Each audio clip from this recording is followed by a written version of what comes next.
Bismillah, Assalamualaikum warahmatullahi wabarakatuh. Salam sejahtera untuk kita semua. Adik-adikku sekalian, saya Andi Sudimas Sulaiman, Gubernur Sulawesi Selatan, mengucapkan selamat datang dalam program Smart School Dinas Pendidikan Provinsi Sulawesi Selatan. Hari ini adik-adik sekalian akan mengikuti pembelajaran hybrid dalam program Smart School.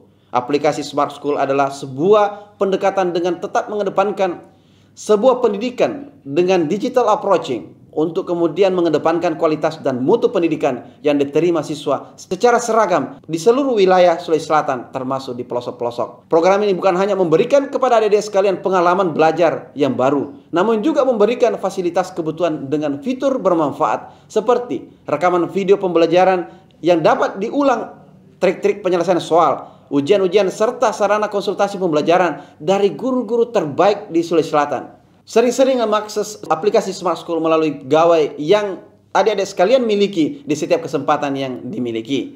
Untuk seluruh adik-adikku sekalian yang saya cintai, saya banggakan, selamat belajar dan semoga ilmu yang didapatkan bermanfaat untuk menambah pengetahuan pendidikan adik-adik sekalian. Salam kita pada salam. Assalamualaikum warahmatullahi wabarakatuh. Salam sejahtera untuk kita semua.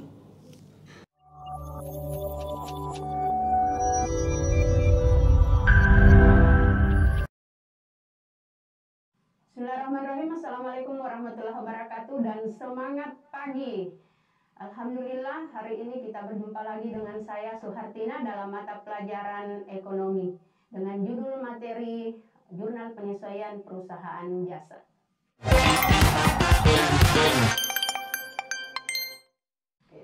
Jurnal Penyesuaian Perusahaan Jasa. Jadi kali ini kita akan membahas apa itu jurnal penyesuaian. Apa itu jurnal penyesuaian? Adalah jurnal yang mencatat tentang penyesuaian catatan-catatan atau fakta sebenarnya pada akhir periode. Jadi jurnal penyesuaian ini dibuat pada akhir periode akuntansi.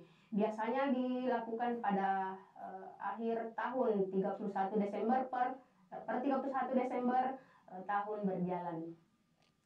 Nah, apa sih fungsi dari jurnal penyesuaian? Ya, jurnal penyesuaian ini dibuat untuk menentukan akun nominal, di mana pendapatan dan beban itu kondisi sebenarnya bagaimana selama periode akuntansi tertentu. Kemudian yang kedua, menentukan saldo catatan yang dimasukkan dalam akun buku besar di akhir periode, sehingga estimasi saldo kewajiban maupun harta akan memperlihatkan jumlah yang sebenarnya. Dan yang ketiga, untuk mengetahui situasi sebenarnya dari akun real, yaitu harta, kewajiban, dan modal di penghujung periode yang dimaksud. Nah, bagaimana bentuk daripada jurnal penyesuaian ini? Bentuknya sama seperti jurnal umum, ada judulnya, ada judul, ada kopnya, yaitu nama perusahaan. Jadi nama perusahaannya apa, kemudian jurnal penyesuaian, periodenya kapan. Jadi kalau misalnya perusahaan menggunakan periode tahunan berarti per 31 Desember. Kalau misalnya dia pakai semester, berarti dia pakai per 30 Juni dan sebagainya.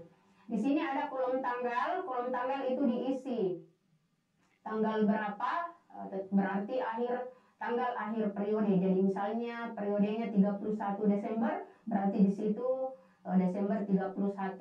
Kemudian ada akun atau keterangannya, nama akun apa yang dipengaruhi, kemudian ada kolom referensi, debit, dan kredit. Nah, saldo apa saja yang terdapat pada neraca saldo biasanya memerlukan jurnal penyesuaian. Jadi di sini ada perlengkapan, ada penyusutan aktiva tetap, ada beban dibayar di muka, ada pendapatan diterima di muka, ada utang beban, piutang pendapatan, piutang tidak tertagih, dan rekonsiliasi bank. Ya, jadi ada 8 yang biasanya dibuatkan jurnal penyesuaian.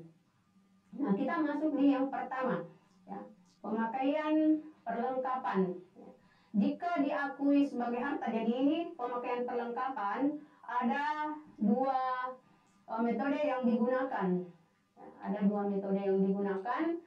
Yang pertama adalah jika diakui sebagai harta, artinya apa? Ketika di neraca saldo tertulis di situ perlengkapan, maka jurnal yang dibuat adalah beban perlengkapan pada perlengkapan. artinya berapa perlengkapan yang sudah terpakai. Nah, kalau misalnya diakui sebagai beban, maka jurnal yang digunakan adalah kebalikannya, perlengkapan dan debit dan beban perlengkapan yang dikredit. Kemudian selanjutnya adalah, ya sebelum kita lanjut contohnya, ya. Contoh 1, jika diakui sebagai beban, pada neraca saldo per 31 Desember menunjukkan ada beban perlengkapan. Di mana diketahui bahwa ini diakui sebagai beban?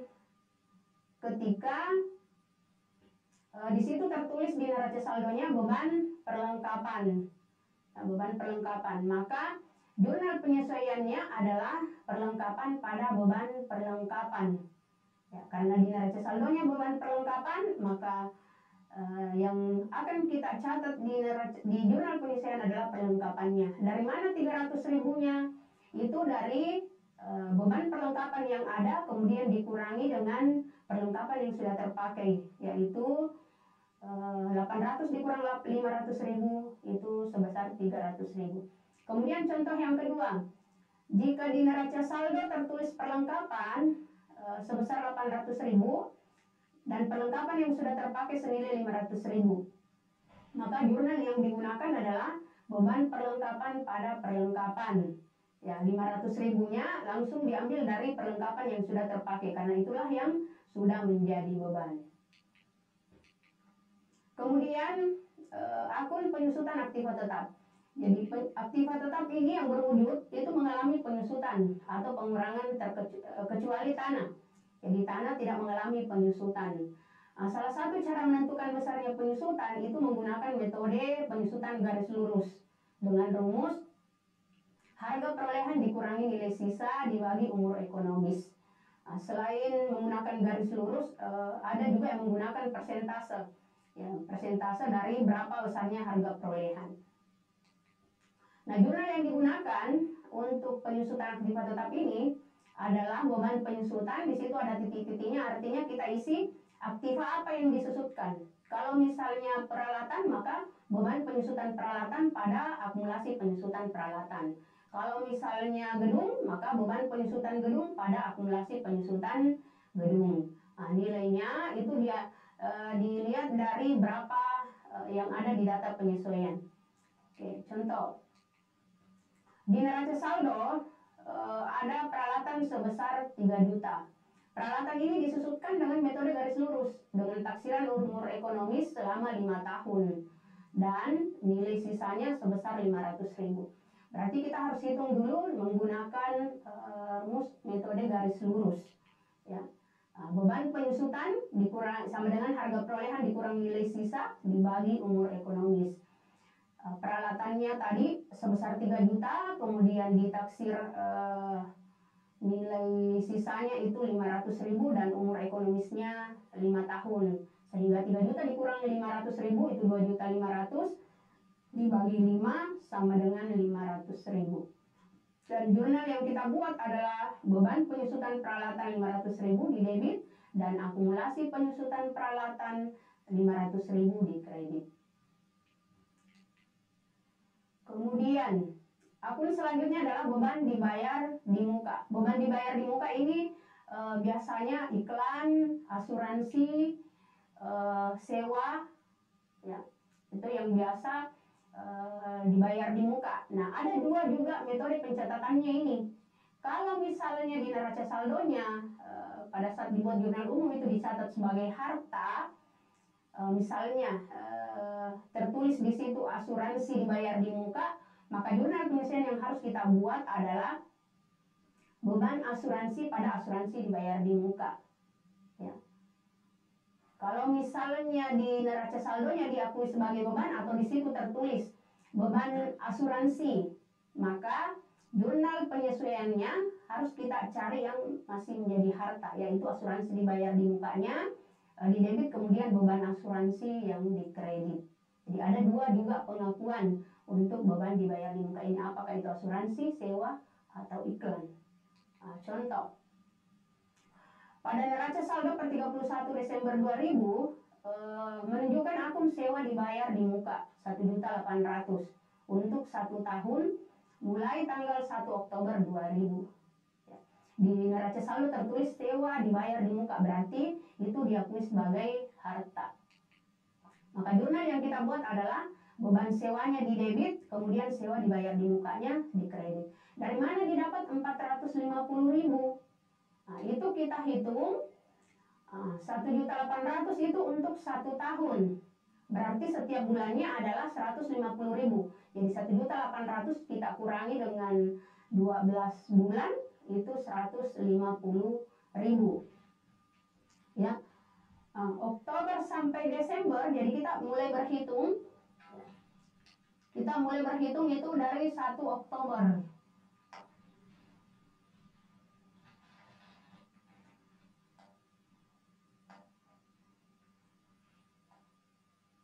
Dari 1 Oktober sampai 31 Desember itu ada 3 bulan. Jadi 3 bulan yang sudah menjadi beban. Sehingga 150 dikali 3 itu dapat 450.000.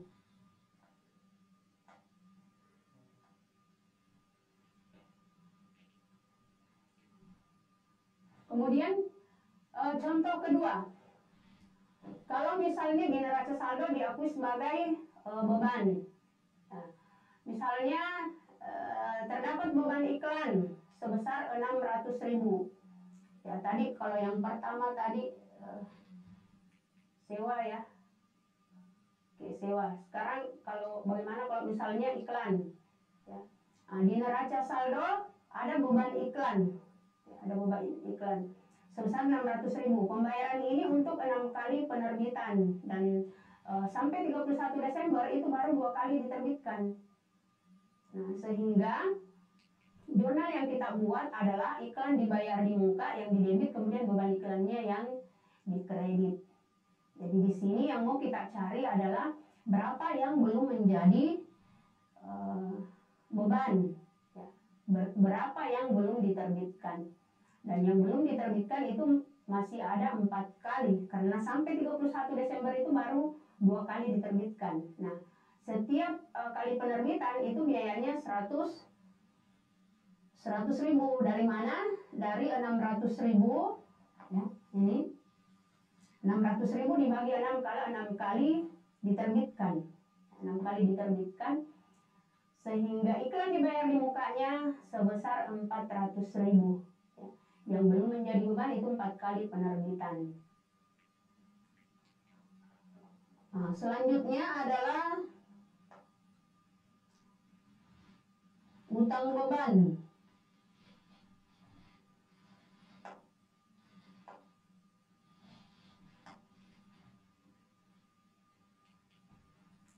Utang beban atau beban yang masih harus dibayar. Jurnal yang kita buat, jadi biasanya itu beban gaji, ya, gaji yang belum dibayar. Jadi di sini tertulis beban titik-titik, kemudian utang titik-titik. Misalnya gaji, berarti beban gaji pada utang gaji. Contoh, gaji karyawannya belum dibayar sebesar 2 juta.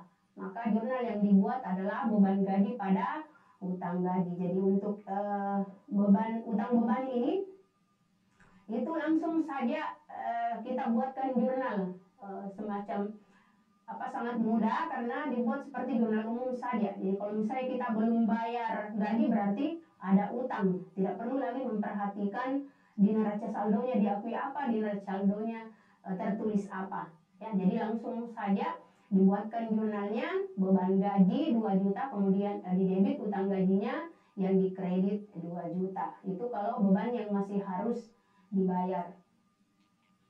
Kemudian piutang pendapatan. Ya. Piutang pendapatan ini itu sama dengan pendapatan yang masih harus diterima. Artinya kita sudah selesaikan pekerjaan, tetapi kita belum dibayar.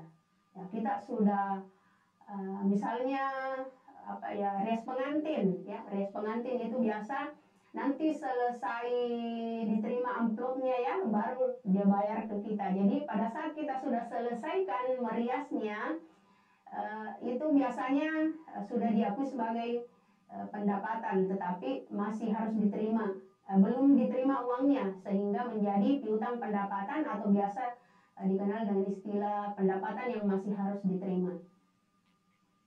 Nah, bagaimana jurnalnya? Maka langsung saja kita jurnal piutang berapa, kemudian pendapatan berapa. Berapa yang sudah kita selesaikan, maka itulah yang diakui sebagai pendapatan. Contoh, pekerjaan servis yang sudah diselesaikan belum diterima pembayarannya sebesar 300.000.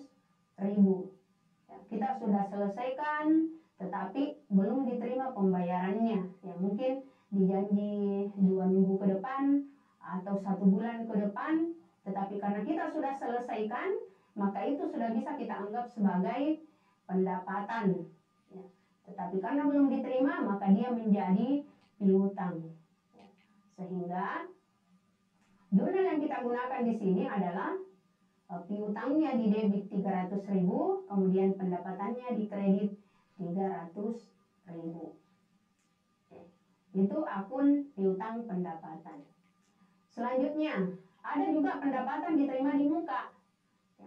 Nah, ini pendapatan diterima di muka, kalau di neraca itu diakui sebagai akun real. Dia adalah utang. Kenapa? Karena kita sudah terima hasilnya tetapi belum diselesaikan. Ya, itu jadi perbedaannya tadi pendapatan yang masih harus diterima dengan pendapatan diterima di muka. Kalau pendapatan diterima di muka, kita sudah terima duluan uangnya tetapi belum diselesaikan pekerjaan. Kalau pendapatan yang masih harus diterima, kita sudah selesaikan pekerjaan tetapi uangnya belum kita terima. Ya, gitu. Nah, bagaimana pencatatannya? Kalau pendapatan diterima di muka ini, itu juga ada 2 metode yang digunakan. Ya, ada 2 metode yang digunakan. Ada pada saat dicatat sebagai hutang, ada juga dicatat sebagai pendapatan. Nah, kalau misalnya dia dicatat sebagai utang di awal, artinya di neraca saldo itu muncul pendapatan diterima di muka, ya, maka jurnal yang harus kita buat, jurnal penyelesaiannya itu adalah mendebit pendapatan diterima di muka dan mengkredit pendapatan, akun pendapatan.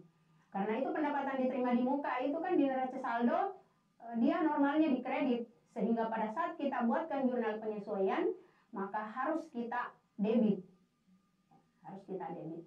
Kemudian yang kedua, dicatat sebagai pendapatan.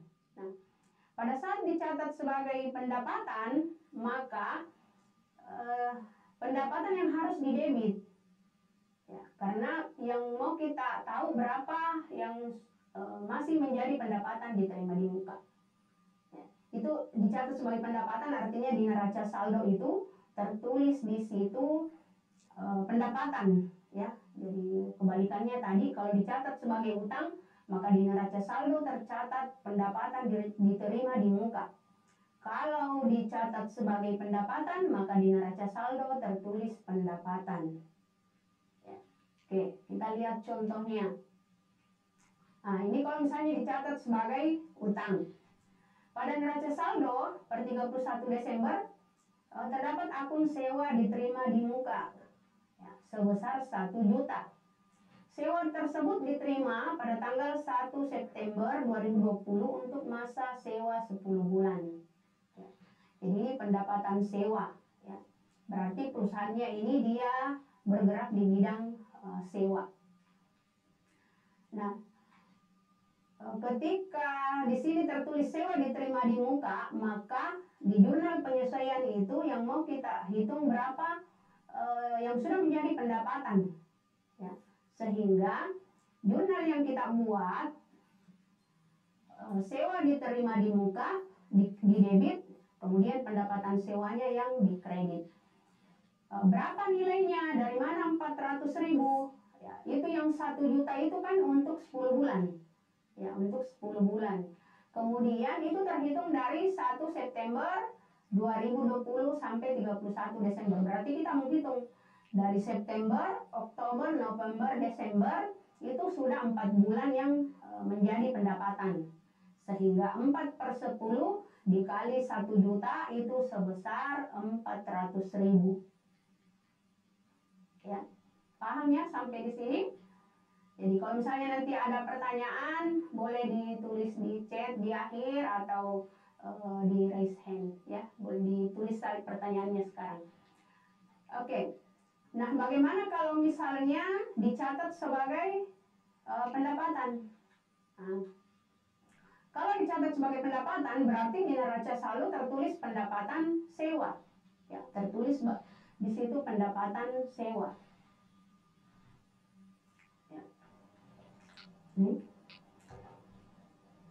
Pada neraca saldo per 31 Desember ada akun pendapatan sewa sebesar 1 juta. Sewa tersebut diterima pada tanggal 1, jadi sama tadi yang pertama, hanya saja perbedaan di pencatatan awal. Yang pertama tadi di neraca saldonya itu sewa diterima di muka. Kalau dicatat sebagai pendapatan berarti di neraca saldo tertulis pendapatan sewa. Nah, kalau misalnya dicatat sebagai pendapatan berarti di jurnal umumnya itu atau di neraca saldonya itu pendapatan sewanya itu ada di kredit sebesar 1 juta. Sehingga di jurnal penyesuaian kita debit pendapatan sewanya, kemudian kita kredit sewa diterima di mukanya. Kemudian nilainya di situ ada 600.000. Dari mana 600.000-nya? Tadi kan tanggal 1 sampai 31 Desember itu ada 4 bulan. Ya. Itu yang sudah menjadi pendapatan karena sudah ditempati. Berarti masih ada 6 bulan yang belum menjadi pendapatan. Nah, itulah yang mau dicatat berapa sewa diterima di mukanya. Ya, sehingga diperoleh 6 bulan lagi yang belum menjadi pendapatan dibagi 10 dikali dengan 1 juta. Ya, ini dalam 1 bulannya itu 100.000. Sehingga kalau 6 bulan berarti ada 600.000. Itu tentang pendapatan diterima di muka. Selanjutnya ada juga akun penghapusan piutang tak tertagih. Nah, apa itu penghapusan piutang tak tertagih? Jadi ada piutang yang tidak bisa lagi ditagih oleh perusahaan. Apakah karena yang berutang itu sudah meninggal atau mungkin sudah tidak mampu membayar atau ada hal lain. Ya, sehingga mau tidak mau perusahaan harus menghapus piutang itu. Ya, jadi perlu juga dibuatkan jurnal penyesuaian. Nah, penghapusan piutang tak tertagih ini itu juga ada 2 metode yang bisa kita gunakan. Ada metode tidak langsung. Nah, kalau metode tidak langsung itu kita buatkan jurnalnya seperti ini. Beban kerugian piutangnya di debit, kemudian cadangan kerugian piutangnya yang di kredit. Ya. Ya, dikatakan tidak langsung karena kita tidak langsung menutup akun piutang, ya, tidak menutup akun piutang. Nah, coba kita lihat yang secara langsung. Nah, yang secara langsung itu langsung kita jadikan beban penghapusan piutang di debit, kemudian piutangnya yang di kredit. Nah, ini kan secara otomatis piutang yang ada tadinya di debit itu, kemudian kita kredit itu langsung terhapus. Ya, secara otomatis langsung terhapus, berkurang piutangnya. Ya, atau mungkin langsung nol pada orang yang berutang itu. Ya, itu ada 2 metodenya. Jadi yang mana saja yang lebih mudah digunakan itu yang dipilih. Tergantung juga perusahaannya mau pakai yang mana. Ya, tetapi yang paling sering kita gunakan biasanya kalau ada latihan itu menggunakan cara langsung. Kenapa? Karena langsung kita hapuskan piutang. Ya, tidak muncul lagi akun yang baru. Kalau menggunakan cara tidak langsung itu kan ada lagi muncul akun yang baru, yaitu beban kerugian piutang dengan cadangan kerugian piutang. Oke, contoh piutang pada PT ABC tidak dapat ditagih lagi, ya, karena perusahaan tersebut sudah valid sebesar 1 juta. Jadi ada piutang kita pada perusahaan ABC ini sebesar 1 juta, tidak bisa lagi kita tagih karena perusahaannya sudah tidak bisa membayar. Maka jurnal yang bisa kita gunakan juga boleh pakai metode tidak langsung, boleh pakai secara langsung. Kalau tidak langsung berarti beban kerugian piutangnya 1 juta di debit, cadangan kerugian piutangnya di kredit. Kalau menggunakan metode langsung, beban penghapusan piutang pada piutang masing-masing 1 juta. Kemudian yang terakhir adalah rekonsiliasi bank. Biasanya kenapa ada rekonsiliasi bank? Itu kan perusahaan menyimpan dananya di bank. Biasa ada pencatatan yang berbeda antara perusahaan dengan bank, sehingga perlu dibuatkan jurnal penyesuaian.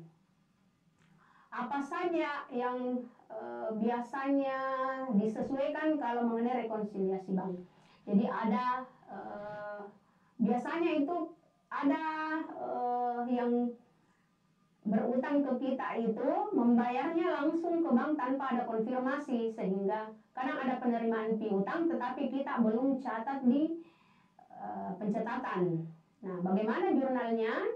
Jurnalnya seperti ini. Jadi kasnya di debit, kemudian ada juga biaya administrasi. Di bank itu kan kita kena biaya administrasi ya. Ada biaya administrasi.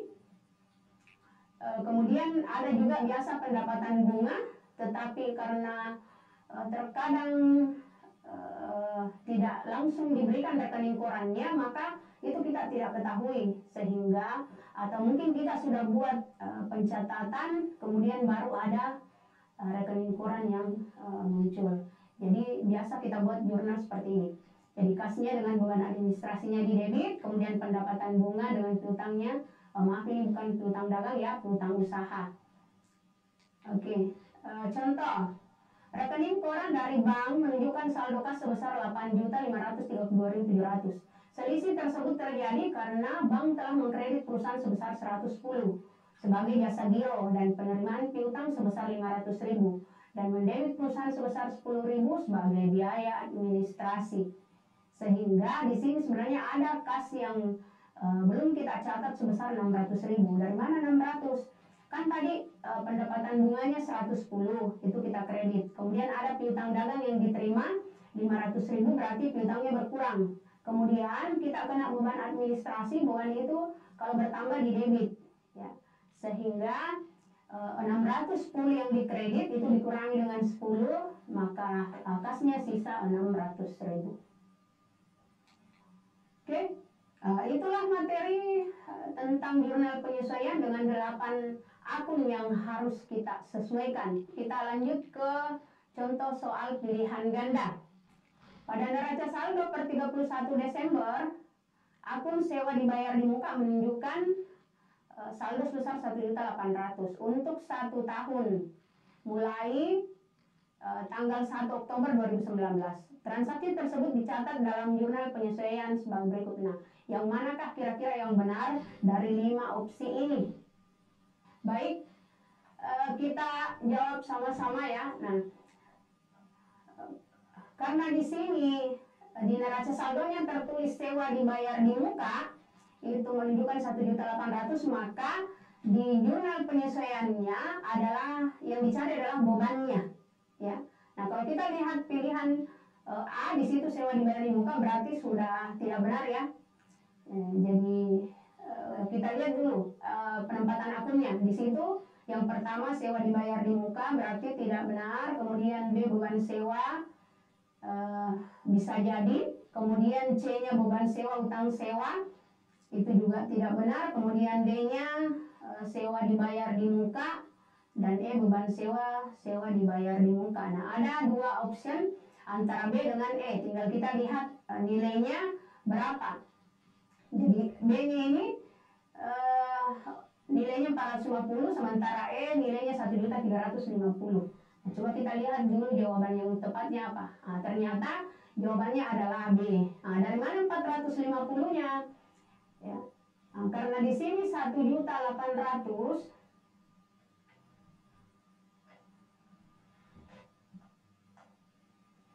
1.800.000 itu untuk 1 tahun. Ya, 1.800.000 untuk 1 tahun.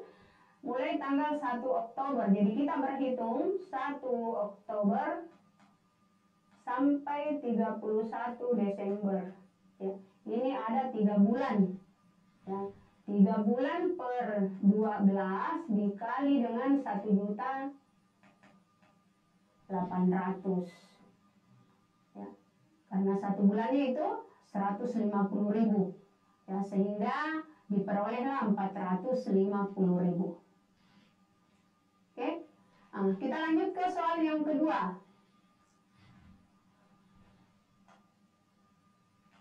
Karena ini ada 3 akun yang harus kita buat jurnal penyelesaiannya di sini. Ya, jadi kita buatkan dulu 3 jurnal penyelesaiannya, baru bisa kita tentukan yang mana dari kelima option ini yang benar. Ya, jadi di situ di neraca saldo ada akun perlengkapan, kemudian ada asuransi dibayar di muka, kemudian ada akun beban gaji. Ya, jadi yang perlu kita perhatikan di sini adalah akun perlengkapan dengan asuransi dibayar di muka. Di neraca saldo itu dia diakui sebagai apa? Nah, ternyata di neraca saldonya untuk perlengkapan itu diakui sebagai harta. Begitupun dengan asuransi dibayar di muka juga diakui sebagai harta. Maka di jurnal penyelesaiannya nanti itu yang dicari adalah bebannya. Yang dicari adalah bebannya. Baiklah, kalau begitu kita langsung bahas saja. Yang pertama, kita harus buatkan dulu jurnal penyesuaian untuk perlengkapan. Ya. Nah, di sini ada jawabannya. Jadi ini perlengkapan yang masih ada itu 300.000. Ya. Sementara di neraca saldo perlengkapannya ada di debit 1 juta. Ya. Kemudian tertulis di sini yang masih ada itu tertulis 300.000. Berarti yang sudah menjadi beban adalah 700. Dari mana 700? Jadi 1 juta kita kurangi dengan 300.000.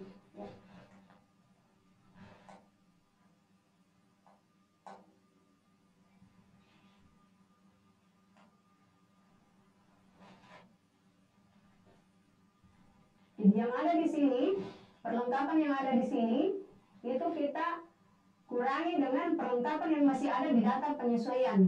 Ya, kalau misalnya di data penyesuaiannya tertulis di situ perlengkapan yang sudah terpakai, berarti itu saja yang langsung kita tulis di sini. Ya, tetapi karena ini di data penyesuaian tertulis yang masih ada, maka kita harus hitung dulu berapa yang sudah menjadi beban dengan cara mengurangkan dari neraca saldo dengan yang ada di data penyesuaian, dan itulah diperoleh 700.000. Kemudian untuk yang kedua, asuransi dibayar di muka itu ada 6 juta. Berarti ini asuransi itu diakui sebagai harta. Nah, ketika di neraca saldo diakui sebagai harta, maka di jurnal penyelesaian yang akan kita cari adalah bebannya. Sehingga akun yang digunakan adalah beban asuransi pada asuransi dibayar di muka. Ya. Dari mana 5 juta ini? Nah, kita lihat di sini ada 6 juta untuk 1 tahun.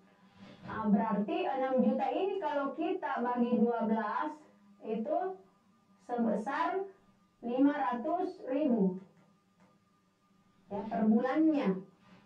Nah, kita hitung dari 1 Maret sampai 31 Desember itu berapa bulan yang sudah menjadi beban. Ya, jadi Maret, April, Mei, Juni, Juli, Agustus, September, Oktober, November, Desember. Ada 10 bulan. Ya, ada 10 bulan yang sudah menjadi beban. Ya, sehingga 10 ini 500.000 ini dikalikan dengan 10 karena ada 10 bulan dan per bulannya itu ada 500.000, maka didapatlah 5 juta.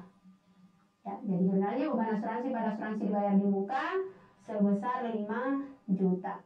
Dan yang terakhir, gaji karyawan bulan Desember belum dibayar. Nah, kalau yang untuk gaji tidak perlu lagi kita perhatikan neraca saldonya. Langsung saja kita buatkan jurnal beban gaji pada utang gaji, ya, sebesar 1 juta. Ya, dari mana 1 jutanya? Ya, dari sini data penyesuaiannya, ya.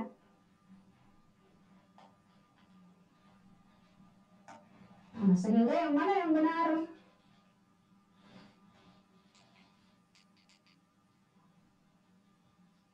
Maka yang benar adalah, ya, A, ya, beban perlengkapan pada perlengkapan 700.000.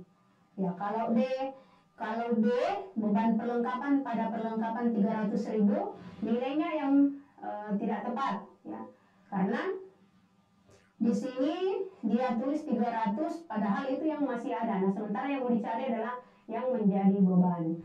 Kemudian C, beban asuransi pada asuransi dibayar di muka. Akunnya benar, tetapi nilainya yang 1 juta ini yang tidak tepat. Ya, yang 1 juta ini adalah asuransi dibayar di muka, artinya belum menjadi beban. Ya, kemudian yang D, asuransi dibayar di muka pada beban asuransi 5 juta, yang tidak tepat adalah akunnya. Ya, harusnya beban asuransi pada asuransi dibayar di muka. Dan yang terakhir, utang gaji pada beban gaji ini terbalik, ya. Jadi bukan utangnya yang didebit tetapi bebannya, karena utangnya itu bertambah, berarti harus dikredit.